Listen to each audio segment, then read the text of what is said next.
உதவியினூடாக வீடமைப்பு திட்டம் என்பது வந்தது உண்மை. ஆனால் அந்த வீடுகள் இன்று வரைக்கும் அரைக்குறை வீடுகளாக சம்பூர்ணமாக மக்கள் மயப்படுத்துவதற்கு மக்களுக்கு எல்லா விதமான வசதி வாய்ப்புகளையும் பெற்றுக் கொடுத்து சம்பூர்ணமாக செய்யப்பட்டு ஒரு வீடாக மக்கள் மத்தியில் சென்றடையவில்லை. முக்கியமாக அரசியல்வாதிகளுடைய அரசியல் எதிர்பார்ப்புகளையும் நோக்கமாக கொண்டு தங்களுடைய உறவினர்களுக்கும் தங்களுடைய கட்சி சார்ந்தவர்களுக்குமே அவர்களுடைய வீடுகள் பங்களிக்கப்பட்ட இந்திய உதவியினூடாக வீடுகள் செய்திருக்கிறார்கள் என்று அதிலே 1300 வீடுகள் கட்டி இன்னும் தற்காலிகமாக சம்பூர்ணமாக்கப்படாத அந்த வீடுகளுடைய பொறுப்பும் எங்கள் தலையில் இருக்கிறது.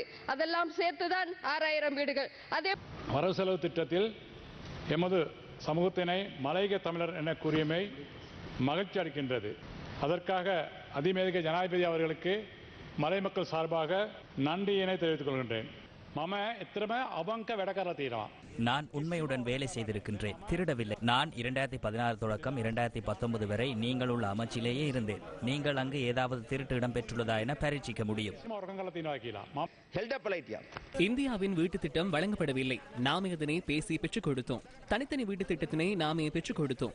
மாடி வீடுகள் அல்ல, 7 பேஜ் வழங்கியுள்ளோம். இன்னும் உங்கள் அரசாங்கம் எவ்வளவு பேஜ் வழங்கப் போகின்றார்கள் என இன்னமும் கூறவில்லை. தோட்ட தொழிலாளர்களின் சம்பளம் அதிகரிப்பதால் அனைத்தும் அதிகரிப்பதால் எல்லாம் மாறும் என்று இல்லை. அவர்கள் அந்த துறையில் பங்குதாரர்கள் ஆக வேண்டும். கடந்த கால ஆட்சியில் நிறைவு செய்யப்படாத இந்திய அரசின் தனி வீடு திட்டத்தை பார்வையிட்ட நாங்கள் எவ்வளவு மோசமான கட்டுமான பணிகள், அரசியல் தலையீடுகள், பயனாளிகள் தெரிவு செய்ததில் ஏற்பட்ட பிழைகள், முழுமையாக நிறைவு செய்யப்படாத உட்கட்டமைப்பு என பல்வேறு குளறுபடிகளை நாங்கள் அவதானித்திருக்கிறோம். அதனை களைந்து மலையக மக்களின் தனி வீடு மற்றும் காணி பிரச்சனையை தீர்ப்பதற்காக இந்திய அரசின் 10,000 வீட்டு திட்டம் உதவியுடன் இலங்கை அரசு கிட்டத்தட்ட நாங்களும் நிதியை ஒதுக்கி கிட்டத்தட்ட 4700 வீடுகள் புதிய வீட்டு கட்டுப்பணிகளை ஆரம்பிக்கப்படுவதுடன் 1300 வீடுகள் முழுமையாக பூர்த்தி செய்யும் சவாலையும் நாங்கள் ஏற்றிருக்கின்றோம். மொத்தமாக 2025 இந்த வருடத்துக்குள் நாங்கள் 6000 வீடுகளை கட்டி முடிப்பதற்கு நாங்கள் உத்தேசித்திருக்கிறோம்.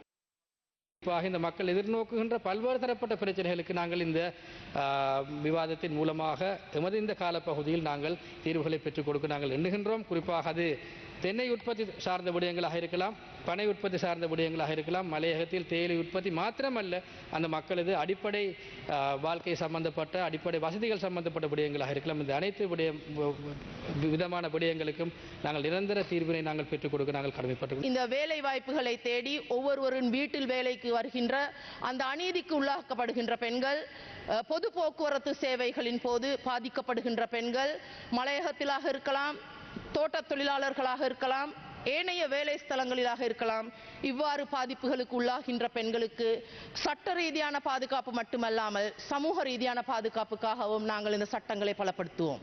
அநீதி விளைக்கப்பட்டவர்களுக்கு அந்த நீதியை தேடுவதற்காக நாங்கள் மும்முரமாக செயற்படுவோம் என்றதை நாங்கள் சொல்கின்றோம்.